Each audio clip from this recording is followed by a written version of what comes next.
lección del día de hoy, la lección número 47, que se llama La Iglesia en el engaño guadalupano. Y yo quiero preguntarles a ustedes antes de comenzar, ¿qué saben acerca de la historia del mito o la aparición de la guadalupana en nuestro país? Un cero. Muy bien. Quiero que tomen en cuenta esto porque es importante. Que hemos escuchado muchas cosas, pero a veces no lo tenemos presente. Y quiero leerles una reseña muy corta acerca de lo que se conoce como el mito de la guadalupana. Dice: 10 años después de la toma de la Ciudad de México, 10 años después, en diciembre de 1531, fíjense qué año, 1531, había un pobre indio de nombre Juan Diego, y muy de madrugada venía en pos del culto divino al que él iba, a donde ellos adoraban a sus dioses de ese momento. Cuando al llegar al cerrillo llamado Tepeyac, oyó un cantar arriba del cerrillo. Se paró Juan Diego para ver y dijo: ¿acaso estoy en el paraíso terrenal? Y oyó que se le llamaba arriba del cerrillo y le decían: Juanito, Juan Dieguito. Luego se atrevió a ir a donde lo llamaban. Cuando llegó a la cumbre, vio una señora que estaba allí de pie y que le dijo que se acercara. Su vestidura de ella era resplandeciente como el sol. Se inclinó delante de ella. Ella luego le habló: soy la siempre Virgen María, Madre del verdadero Dios. Deseo vivamente que se me erija aquí un templo. Ve al palacio del obispo de México y le dirás como yo te envío. Habiendo entrado en la ciudad, fue en derechura al palacio del obispo, que se llamaba, ¿se acuerdan cómo se llamaba el fray de ese lugar? ¿Cómo? Fray Juan de Zumárraga, ¿sí? Era el obispo de ese momento. Enseguida le dio el recado de la Señora del Cielo. El fray, después de oír toda su plática y recado, pareció no darle crédito. Juan Diego salió y se vino triste. Al aparecérsele por segunda vez, a Juan Diego le explicó que el obispo pensaba que era una invención de él, que le dijera que lo que ella quería, que se le dirigiera un templo. Y le pidió que enviara a otro, que fuera más letrado, que fuera más fuerte, que tuviera más presencia, porque pues él era nada y no le iban a creer. Entonces la Virgen le dijo: ve otra vez y dile que la siempre Virgen Madre de Dios te envía. Al día siguiente Juan Diego llegó ante el obispo y le pidió una señal.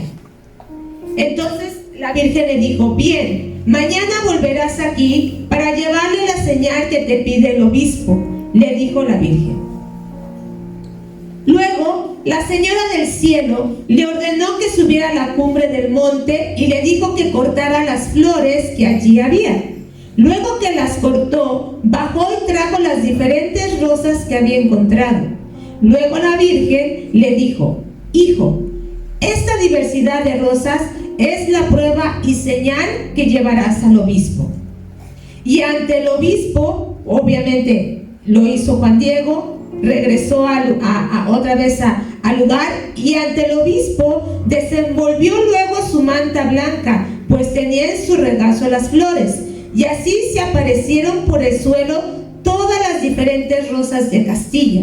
Se dibujó en ella y apareció de repente la preciosa imagen de la Virgen Santa María, Madre de Dios, de la manera que está y se guarda hoy en su templo del Tepeyac, que se nombra Guadalupe.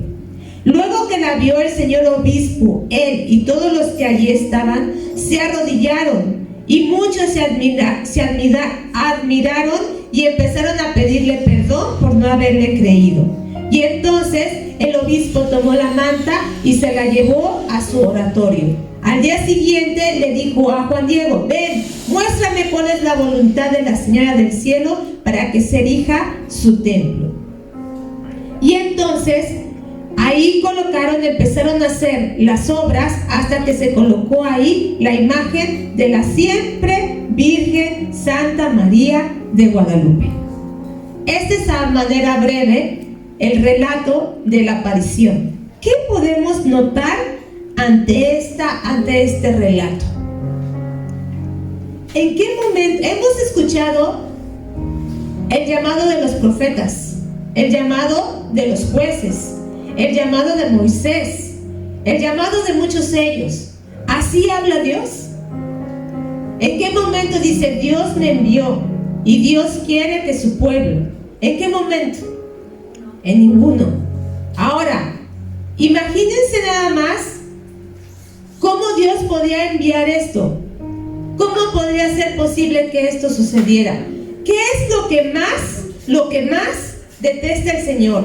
Con lo que más tú puedes hacer enojar a Dios. Con la idolatría. ¿Tú crees que Él iba a mandar que se levantara una imagen de esta manera? ¿Que esto iba a ser así? No. Por eso es que antes le dice Dios a la iglesia de Sardis: sé vigilante y afirma las cosas que están por morir. Tenía que tener cuidado la iglesia en ese momento ante esta situación, ¿sí? Pero la iglesia no fue vigilante y no afirmó las cosas, porque Dios le dice: no he hallado tus obras perfectas delante de mí, ¿sí? Imagínense que Dios te hable y te diga esto. ¿Qué sentirías que Dios te hable directamente y diga tu nombre, pon tu nombre y te diga: no he hallado tus obras perfectas delante de mí? Y tú le preguntes: Señor, ¿pero por qué? ¿Qué es lo que he hecho? ¿Sí? Y como vimos, cuando Dios pesa nuestra fe, cuando nosotros pasamos por la balanza de Dios, ¿quién puede decir: Señor, te equivocaste? Nadie, porque dice que Él discierne, Él pesa los corazones, Él sabe la real intención que hay en cada uno de nosotros. Así es que aquí, hermano, imagínense nada más cómo fue esta situación, lo que aquí estaba pasando. Y vamos a ver unos pasajes, y le pido por favor que vayamos a Éxodo 20, un pasaje muy conocido por todos nosotros, y vamos a leer versículos 2 y 3. Éxodo capítulo 20, versículos 2 y 3. La palabra de Dios dice así: yo soy ¿qué? Jehová tu Dios. Les empieza diciendo: yo soy, nadie más.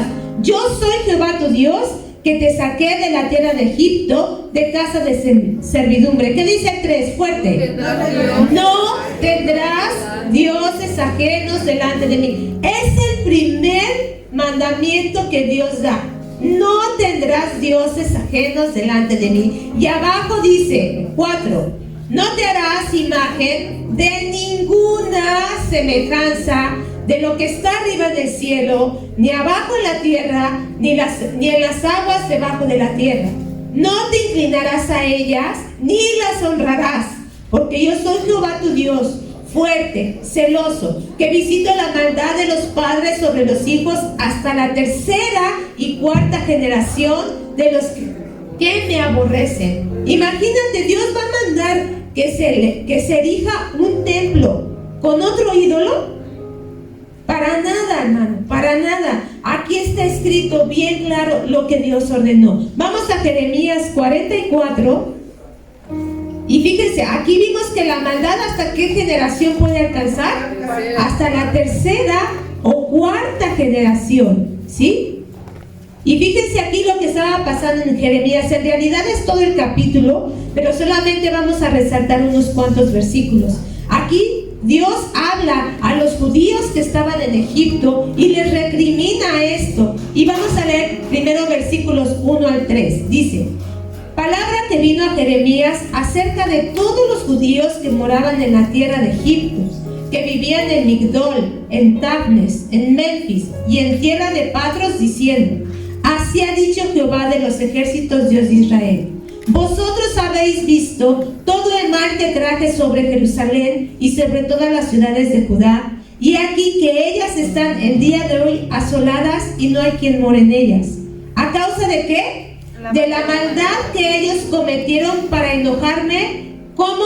yendo a ofrecer incienso, honrando a dioses ajenos que ellos no habían conocido, ni vosotros ni vuestros padres. Aquí Dios les está recriminando a los judíos que vivían en Egipto, que ellos estaban adorando ¿a qué? A otros dioses, y que lo habían hecho enojar, ¿sí? En gran manera. Versículos 7 y 8.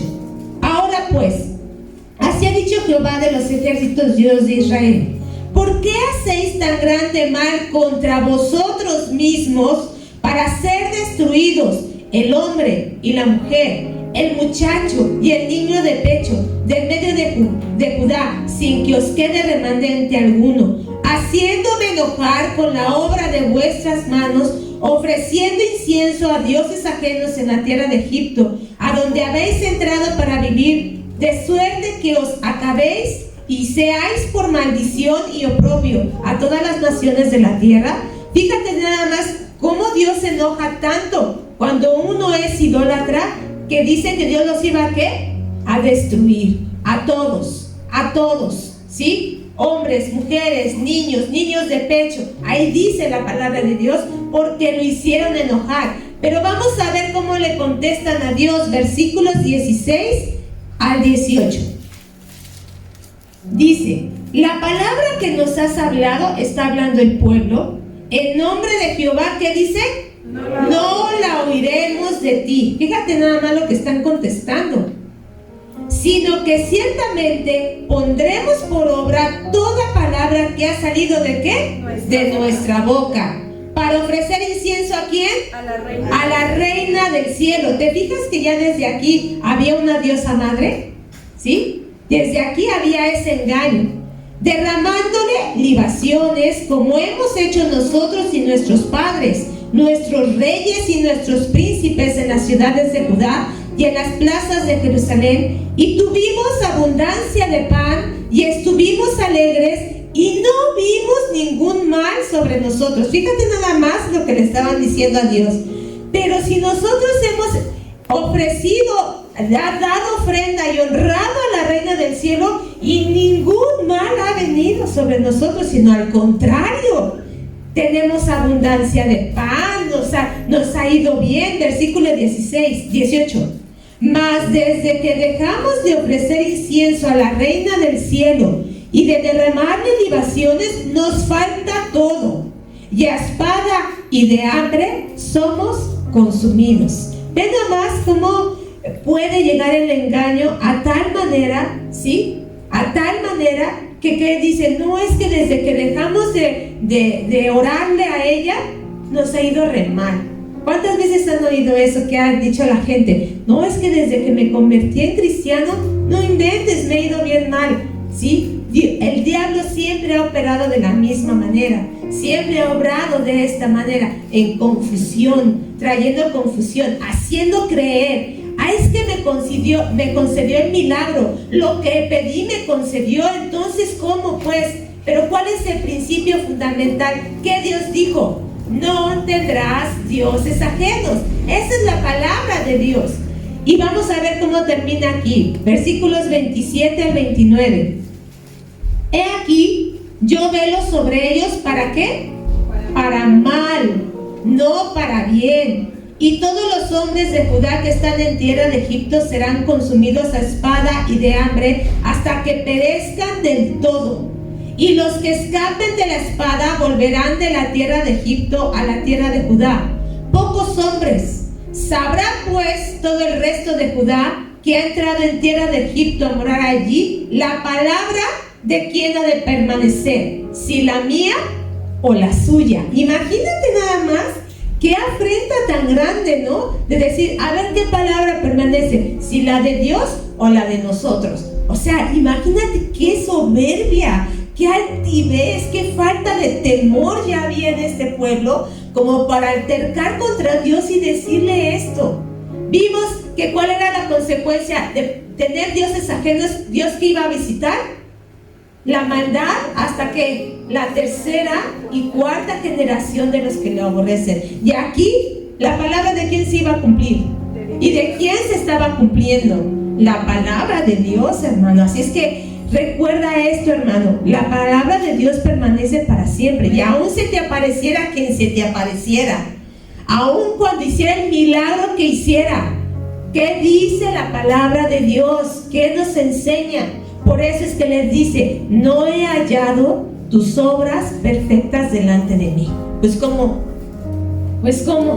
Si se les iba a poner ahora un ídolo, ¿sí? Aunque ya estaba aquí en México, ahorita lo vamos a ver, pero ¿cómo fue que esto surgió? ¿Quién dijo que no? ¿Quién se opuso en ese momento? Aunque en el momento el arzobispo le dijo: no, tú estás loco, ¿no? Después, por eso, ya se convencieron. Por esa imagen, por ese pedazo de tela que después vamos a ver más de ello, ¿sí? Se convencieron. ¿Cuándo fueron a la palabra de Dios? Díganme una sola profecía, una sola, que venga en la palabra de Dios acerca de que iba a venir una aparición tal. Una sola profecía. Jamás. Al contrario, ¿cuántas profecías no encontramos de la venida de nuestro Señor Jesucristo? ¿Cuántas? El simple libro de Isaías, ¿cuántas profecías no habla acerca de cómo iba a venir el Mesías y lo que él iba a hacer? Todas se cumplieron. Pero acerca de esto, díganme una sola. Ninguna. ¿Y quién levantó la voz y quién dijo: eso no debe de ser así? No hubo. Hubo silencio y se permitió que esto sucediera. Y entonces, ¿cuál creen que fue el método que ocupó la Iglesia Católica para introducir toda esta enseñanza, para introducir a sus ídolos? ¿Cuál fue la manera? ¿Alguien sabe?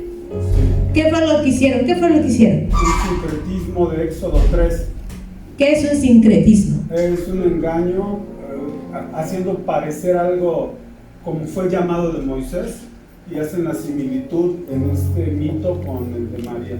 Así es. Quisieron hacer lo mismo, ¿no? Quisieron hacer parecer, pero no fue así. Y otra de las maneras que hicieron e introdujeron a los ídolos e introdujeron la doctrina aquí a los indígenas fue de la siguiente: cuando llega Cortés, viene con un gran grupo de jesuitas y de obispos y de monjes para evangelizar, ¿sí? Pero ellos se dieron cuenta que aquí ya había muchos templos, había centros de adoración muy grandes, muy importantes, a donde venían de todas partes para ofrecerles sacrificios. Ya estaban esos templos, ya estaban esas edificaciones, obviamente no católicas, obviamente no como las conocemos al día de hoy, sino como en el momento ya se adoraban. Entonces, ellos al ver eso,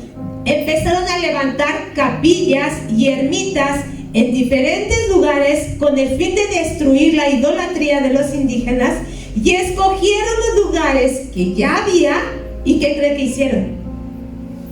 Derribaron lo que había y edificaron encima de esos lugares lo que ellos traían. Y así es, ¿sí? Lo podemos ver muy claramente cuando vamos al centro. ¿Qué pasó cuando empezaron las excavaciones para la línea 2 del metro? ¿Qué se encontraron con ello? El templo mayor, centros ceremoniales. ¿Qué se imaginan que pasaría si derribaran la catedral que está ahí? ¿Por qué no se han animado a quitar esa catedral?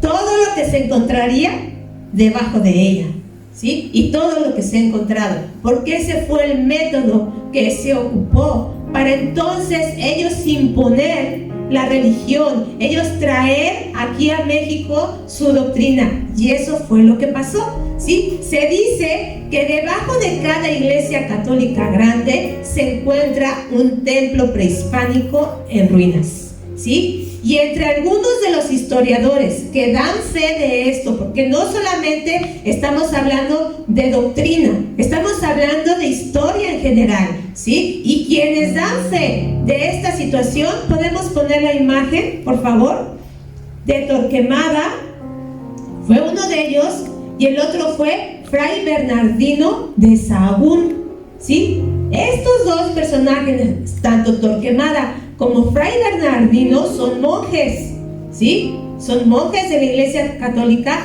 y ellos dan fe de esto. Torquemada dice que había en Nueva España 3 lugares célebres de devoción y concurrencia de gentes desde muy lejanas tierras que venían a adorar a los nobles que se veneraban. Los religiosos de San Francisco determinaron sustituir las imágenes con sus nombres análogos o similares por la historia que ellos tenían, para que conviniese mejor a las fiestas y motivos católicas. Así es que, como vimos en el siguiente cuadro, ¿sí? Estos fueron los principales que ellos sustituyeron y que conocemos, ¿sí? El primero de ellos es Quetzalcóatl. Los sustituyeron por la imagen ¿de quién? De Jesucristo, ¿sí? A Tlaloc por el niño Pa o el niño Pan, ¿sí? ¿Alguien ha escuchado acerca de este personaje? Este es un ídolo muy celebrado en Xochimilco, donde se hace una fiesta tremenda, ¿sí? ¿Sí? Al niño Pa. Tonantzin, que era la diosa de este lugar, la sustituyeron ¿por quién? Por Guadalupe. Tezcatlipoca o Telpuchtli fue Juan Bautista. Osteotl, el Cristo de Chalma, o conocido como el Cristo de la Cuevita. ¿Quién ha escuchado eso? ¿Alguien de ustedes llegó a ir a Chalma? A mí sí me llevó mi abuela, me acuerdo, pero no me gustan, nunca me han gustado las iglesias. Yo iba porque me fui a mojar, que después me acuerdo, no sé cuántos años yo tendría que me llevó mi abuela a Chalma. Pido perdón a Dios por ello, ya he pedido perdón a Dios, yo era una niña inocente, ¿sí? Que me llevó ahí a Chalma y nos metimos, creo que era, no, ya ni me acuerdo, pero creo que era una como fuente donde no se podría uno meter, sino que uno echaba las monedas y ahí nos metimos ahí a refrescarnos hasta que nos dimos cuenta que ya venían por nosotras y nos salimos corriendo. Eso es lo que me acuerdo. De lo demás no me acuerdo, de la iglesia y de los demás no, pero es uno de los lugares muy concurridos, ¿sí? Es donde mucha gente va a ver al niño de Chalma, ¿sí? Entonces Torquemada dice que en Tianguismanalco se adoraba al dios Telpuchtli, que vimos que significa mancebo, y ahí pusieron a Juan Bautista. En Chautempan, cerca de Tlaxcala, es donde estaba la imagen de Tochi o abuela, y ahí pusieron la imagen de Santa Ana, que decían ellos que era la madre de la Virgen. Y en Tepeyac, Ciudad de México, estaba Tonantzin, y ahí pusieron a Guadalupe. Eso es lo que da Torquemada. Fray Bernardino de Sahagún dice casi lo mismo, ¿sí? Dice que había 2 o 3 montes a los cuales se llegaba la adoración, bajaban muchos y venían de muchos lados, ¿sí? Y entonces ellos llamaban la fiesta de Tonantzin. Y Tonantzin significa nuestra madre o diosa madre. Entonces, Fray Bernardino también lo dice. Y otros dicen, otros historiadores, cuando van a la fiesta de la Virgen, dicen que van a la fiesta de Totlatzonantzin y la intención va dirigida a su diosa y no a la Virgen. El viejo culto idolátrico indígena se siguió llevando, pero ahora con tintes ¿de qué? De cristianismo, que de cristiano no tenía nada porque no es conforme a la palabra de Dios, ¿sí? Entonces, imagínense nada más, ¿sí? Cómo es que se fue introduciendo esto poco a poco. Pero a la fecha, hermano, ¿sí? Aunque ellos iban, porque muchos de ellos eran impuesto, la religión, ellos seguían adorando a quienes, a sus antiguos dioses. Y hasta la fecha, ¿qué hacen en el Zócalo? ¿Qué hacen cuando es la fiesta de la Virgen? ¿Qué es lo primero que hay ahí? ¿A quién ponen? A los danzantes, ¿sí?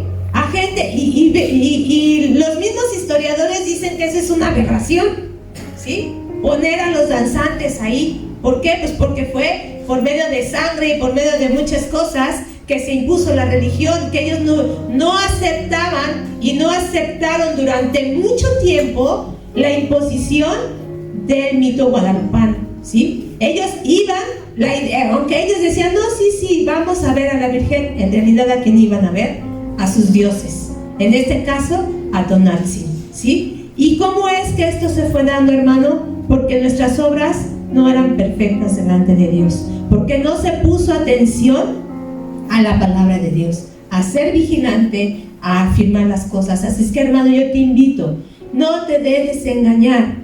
Todo lo que te digan, todo lo que te enseñen, siempre vea la palabra de nuestro Dios, porque la palabra de nuestro Dios es la que permanece para siempre. Dice que cielo y tierra va a pasar, pero su palabra no va a pasar.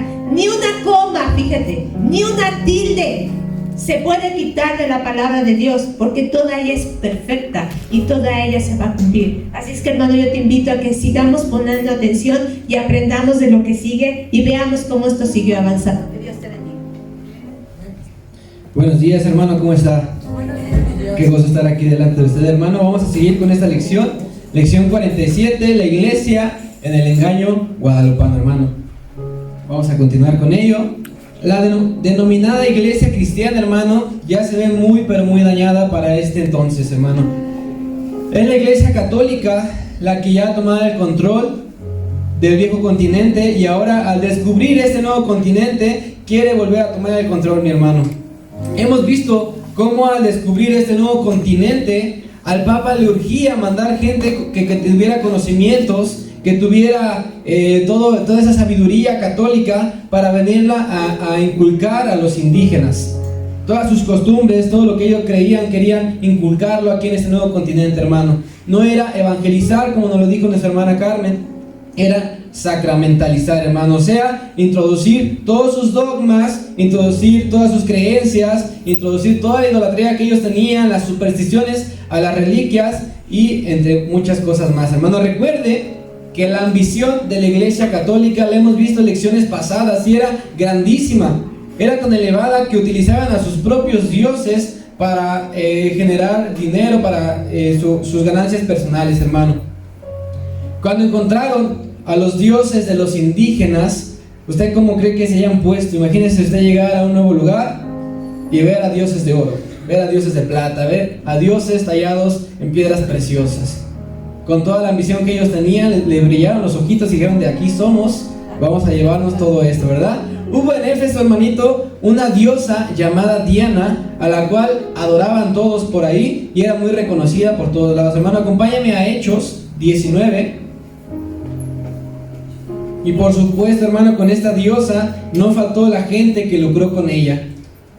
Vendían utensilios de plata con la forma de esta diosa, hermano. Vamos a verlo, Hechos 19, 23 al 28. ¿Lo tenemos todos?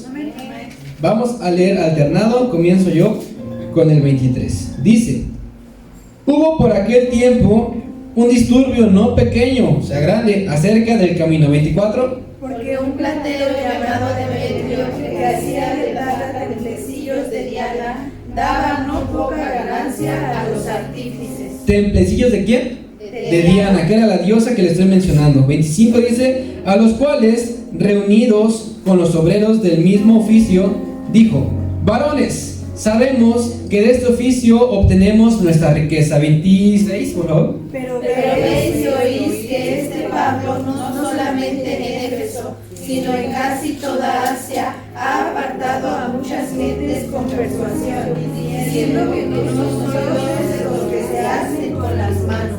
Y no solamente hay peligro de que este nuestro negocio venga a desacreditarse, sino también que el templo de la gran diosa Diana sea estimado en nada y comience a ser destruida la majestad de aquella a quien venera toda Asia y el mundo entero. 28. Cuando oyeron estas cosas, se llenaron de ira y gritaron diciendo: grande es Diana de los Efesios. Saltamos a 35, lo leo yo, dice: entonces el escribano, cuando había apaciguado a la multitud, dijo: varones efesios, ¿y quién es el hombre que no sabe que la ciudad de los Efesios es guardiana del templo de la gran diosa Diana y de la imagen venida de Júpiter?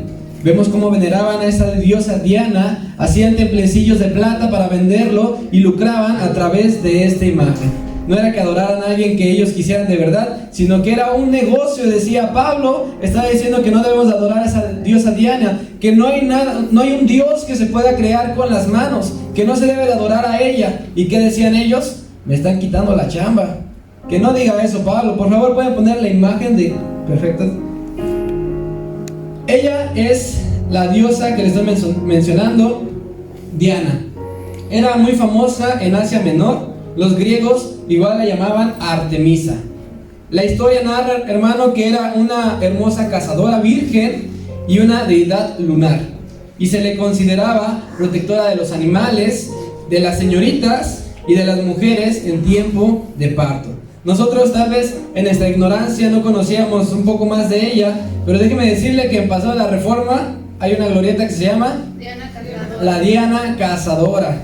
Tal vez nosotros la veíamos y decíamos, padre, pero ahí está la imagen, ahí está la idolatría que sigue hasta ese momento, hermano. Esa tal Diana era una fusión de muchas diosas primitivas y se creía que su imagen había descendido del cielo. ¿A quién le suena? ¿A quién le recuerda, hermano? La ambición de hacer riquezas, la idolatría y sobre todo la ignorancia de la palabra de nuestro Dios hizo que crearan a la diosa Diana. ¿A quién le suena, hermanito? A Guadalupe, primero llamada la Madre de Dios y después conocida como la Virgen de Guadalupe, hermano. Ya vimos sus antecedentes históricos y quién fue quien la descubrió, pero usted sabe quién la pintó. ¿Da Vinci?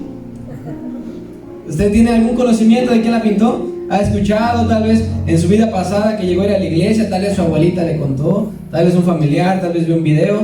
¿Alguien sabe quién pintó a la Virgen de Guadalupe? ¿Nadie? Pues vamos a verlo, hermanito. La siguiente imagen, por favor.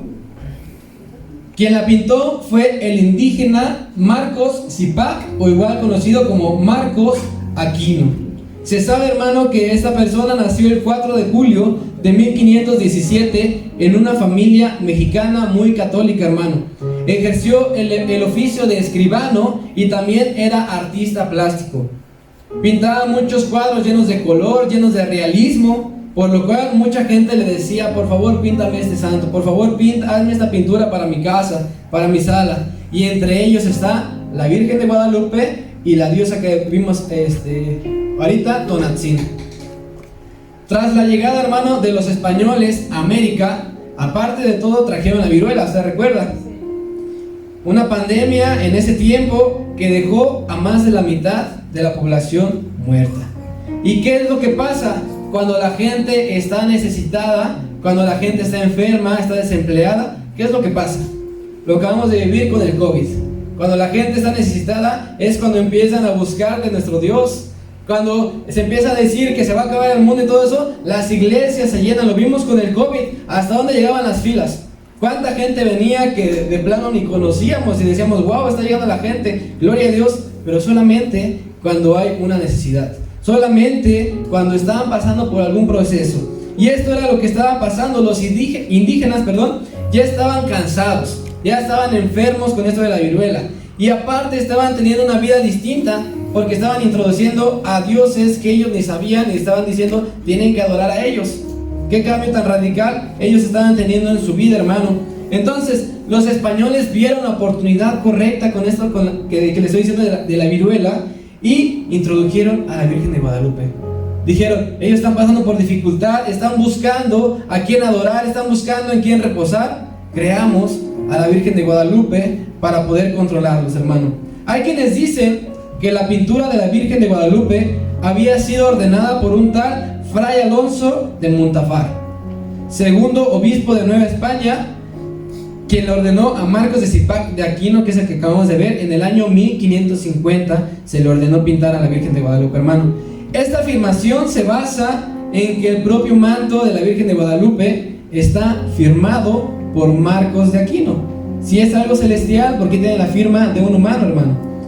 De igual forma, como segunda evidencia, se conserva un escrito de una persona llamada Francisco de Bustamante, que en su sermón pronuncia al virrey que era necesario quitar esta imagen. ¿Por qué? Por todo lo que había hecho los hermanos pasados, todos los misioneros que habían predicado la palabra de nuestro Dios, todos los mártires que habían perdido su vida por predicar la verdad, hermano. Estaban poniendo esta imagen a la cual adoraban y decían que hacían milagros, y esa persona decía, ¿cómo creen?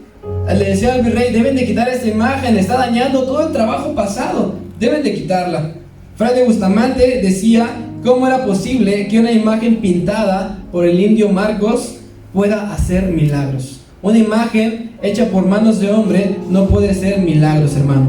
Como tercera evidencia estaba el testimonio de Bernal Díaz del Castillo, quien reconoció a Marcos Zipac solo como un maravilloso artista. Hasta ahí, pintaba muy bonito, pero hasta ahí, hermano. Y esto en un escrito en su libro, La verdadera historia de la conquista de la Nueva España. Todo esto que le estoy mencionando tiene un respaldo, y hay muchísimos libros gratuitos que tú y yo podemos leer, que podemos ver, y viene todo esto y viene la verdad sobre la Virgen de Guadalupe, hermano. Aún en 1787, en presencia de un abad, se hizo un examen de pintores, donde analizaron la pintura de la Virgen de Guadalupe. Muchos expertos vieron el ayate de Juan Diego y empezaron a analizar si era celestial o no. ¿Usted qué cree que pasó? Se dieron cuenta que habían aplicado muchas técnicas de pintura. Se dieron cuenta que todo había sido hecho por manos humanas, hermano. Entonces ellos dijeron que la pintura estaba 100% hecha por manos humanas y no celestial. Pero cuando les preguntaban a ellos si esa misma imagen hacía milagros, ¿qué cree que contestaron?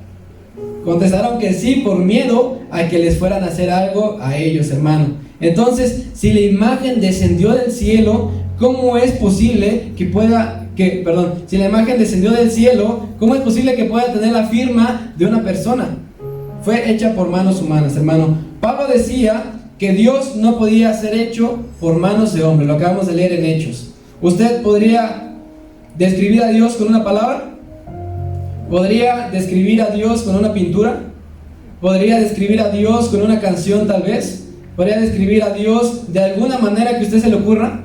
Para nada. Dios es grande, poderoso, y no puede ser descrito ni por nuestra misma boca, hermano. No hay palabras para describir la grandeza de nuestro Dios, hermano. Deuteronomio 6:4, no vaya para allá, dice: Oye Israel, Jehová nuestro Dios, Jehová uno es. Solamente hay un Dios verdadero, y Dios no puede ser hecho por manos de hombre. Él es más grande que todo. Él es más grande que todo el universo, hermano. En 1947 y 1973, la pintura de la Virgen fue restaurada por una persona llamada José Antonio Flores Gómez. El pintor lo comentaba en el diario El Progreso, y lo voy a leer tal cual él lo escribe en ese diario. Dice: antes de mí, otros restauradores ya le habían dado retoques a la imagen. Esto lo noté desde la primera vez que intervine, y estoy seguro de que otros intervinieron después de mí. Y esto era una grande acusación, hermano, porque comprueba que la pintura del indio Marcos ya tenía varios pintores desconocidos de hace mucho tiempo que habían retocado esta imagen de la Virgen de Guadalupe. Pero ¿por qué no los conocemos? ¿Por qué no lo dicen? ¿Por qué no dicen acaban de darle un retoque a la Virgen de Guadalupe? ¿Por qué no conocemos los nombres de esas personas? Torquemada decía que una pintura que utilizaron para pintar esta Virgen de Guadalupe la sacaban de hierbas y de flores que tú y yo no conocemos. ¿Para qué? Para que pensaran que era celestial, para que vieran que la técnica que se había ocupado era muy extraña y decían: wow, sí es celestial. Pero no, Torquemada descubrió todo esto y dio a conocer que esta pintura eran esas pinturas especiales para que no se dieran cuenta, hermano. Acompáñenme a Segunda de Reyes 17. Vamos a leer versículo 37 al 41. Segunda de Reyes 17, 37 al 41. ¿Lo tenemos? Amén. ¿Puede darle lectura del 37 hasta el 41, por favor? Los estatutos y derechos y ley y mandamientos que os dio por escritura, cuidaréis siempre de ponerlos por obra, y no temeréis a dioses ajenos. No olvidaréis el pacto que hice con vosotros, ni temeréis a dioses ajenos. Mas temed a Jehová vuestro Dios, y y Él los librará de la mano de todos vuestros enemigos. Pero ellos no escucharon, antes hicieron según su costumbre antigua.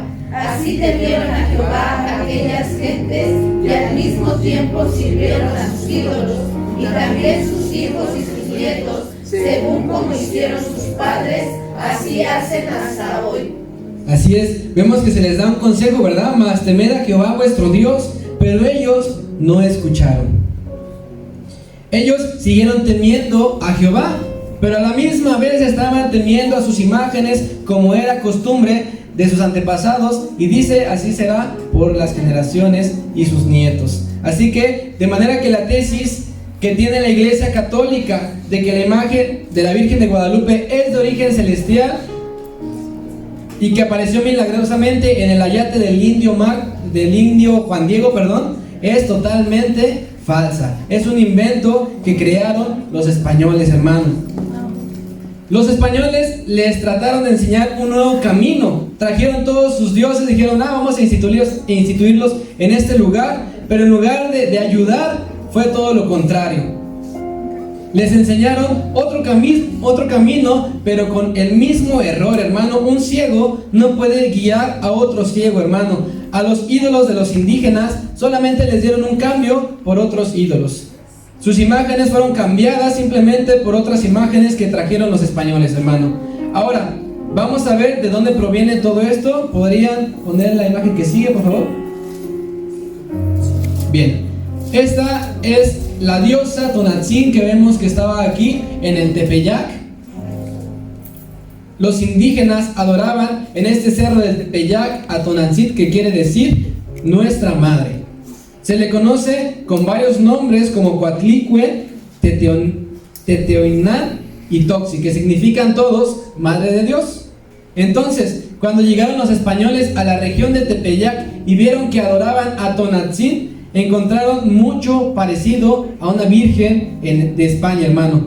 Que también había un lugar que se llamaba Guadalupe en España, en una villa en la provincia de Casares, en España. Y esto bastó, hermano, para que le pusieran Guadalupe a Tonantzin. Solamente hubo un cambio. Vieron que significaba lo mismo, Madre de Dios. Dijeron: tiene a Tonantzin, vamos a darle un cambio, y le pusieron Guadalupe. De ahí viene el nombre, hermano. El significado de este nombre es río de lobos. Y muchos católicos siguen creyendo que Guadalupe viene del náhuatl Cuastla. ¿Podrían ponerles mira? A ver, alguien que lo mencione para que vea que no es eso, Cuatlaxupit, algo así. Pero sabe, hermano, Guadalupe no proviene ni siquiera del náhuatl. ¿Sabe por qué? Porque los indígenas no tenían en su alfabeto ni la letra G ni la letra D. ¿Cómo iba a ser de provenir del náhuatl si no tenían estas letras en su alfabeto, hermano? Guadalupe proviene del árabe, que es Guat al-Luben, que significa río escondido, hermano. Por supuesto que los españoles destruyeron a su ídolo Tonantzin para poder colocar a Guadalupe en su lugar, hermano. ¿Y sabe qué más hicieron? Pusieron muchos gestos de los indígenas en la imagen de Guadalupe. ¿Para qué? Para crear empatía. Dijeron: se parece a tal persona, tiene rasgos parecidos a nosotros. Y esto es hasta la fecha, hermano. Hay hasta una canción de Alex Lora, no sé quién sea, que habla de la morenita y qué sabe qué. ¿Para qué? Para crear una cierta empatía con los indígenas. Acompáñenme a Apocalipsis 3. Lo tenemos, Apocalipsis 3. Vamos a leer todos juntos, versículo 2. Dice: sé vigilante y afirma las otras cosas que están para morir, porque no he hallado tus obras perfectas delante de Dios. Por supuesto, el camino que ellos habían tomado ya no era el correcto. Todo lo que ellos habían aprendido, todo lo que ellos tenían de conocimiento, se estaba perdiendo. Ya no adoraban solamente un Dios, ya tenían miles de imágenes, ya adoraban en este tiempo ahora a la Virgen de Guadalupe. Ya todo era por una ambición de tener más. Todo se había perdido, ya estaban descarriados, y Dios todavía les dice: guarden, vigilen, afirmen esas cosas que están a punto de morir. Lo poquito que todavía tienen, guárdenlo, o sea, vigilen esto, porque no he hallado sus obras perfectas delante de Dios. lo que estaban haciendo ya no era agradable delante de Dios, hermano. La Virgen de Guadalupe fue un engaño más para dominar a las masas, para tenerlas sometidas, para poderlas mandar, hermano. La Iglesia Católica ya no sabía qué más hacer para dominar a la gente, y fue cuando crearon a la Virgen de Guadalupe, hermano, y hasta la fecha dominan a la población a través de esta imagen, hermano. El hecho de que tú y yo podamos ver documentales, de que podamos ver noticias, habla del nivel de manipulación que tiene el gobierno o los altos mandos para tener controlado a la población, hermano. Igual habla de todo el ingreso que se genera a través de este invento, hermano. Hay hasta, dicen que hay un estudio de la NASA para ver si la Virgen de Guadalupe, la pintura es real. Yo investigué y quise leer ese estudio y no existe. Imagínense, hasta la NASA está llegando todo esto. Imagínense la manipulación tan grande de esto. Si le pido a mis hermanos que puedan pasar, por favor, los músicos. Usted se ha de preguntar, ¿pero a quién beneficia? A nosotros no nos beneficia. Le voy a mencionar. En Mexicali hay 3 farmacias que tienen este nombre. Hay una fábrica de aromatizantes para carro que tiene este nombre. Hay 3 compañías de cirios y veladoras que tienen este nombre. Hay una compañía telefónica en Estados Unidos que tiene este nombre. Hay una agencia de representación de celebridades que tiene este nombre. Y Televisa con su programa La Rosa de Guadalupe, hermano. Y así como le mencioné, hay 88 marcas registradas en internet con el nombre de Guadalupe. A todo esto, hermano, hay que sumarle todo el aprovechamiento que hay tras las peregrinaciones. Imagínense, hermano, cerca de la Basílica de Guadalupe hay una plaza que se llama Plaza Mariana, que es del señor Carlos Slim. Se cree que podemos encontrar más de 1000 locales de ventas. En 2018, hermano, las ganancias de la peregrinación fue de 522.1 millones de pesos, distribuidas entre mercados, entre verdulerías y todos los negocios de alrededor, hermano. ¿Usted cree que todo esto le conviene al gobierno que lo sepamos, que es una mentira? Para nada. Quieren seguir manipulando a la población, quieren seguir manipulando a este país, no quieren que abramos los ojos porque ellos tienen ganancias a través de ello, hermano. Usted está invitado a que siga viniendo temprano, porque esta es la primera parte de esta lección. El siguiente domingo vamos a concluir con esta lección. Así que se le invita a que venga temprano, hermano. Todo esto es más un negocio que un estilo de vida, hermano. Pero iglesia, tú y yo estamos en el lado correcto. Tú y yo estamos del lado de un Dios verdadero, que nos da contentamiento no solamente con lo material, sino con cada área de nuestra vida.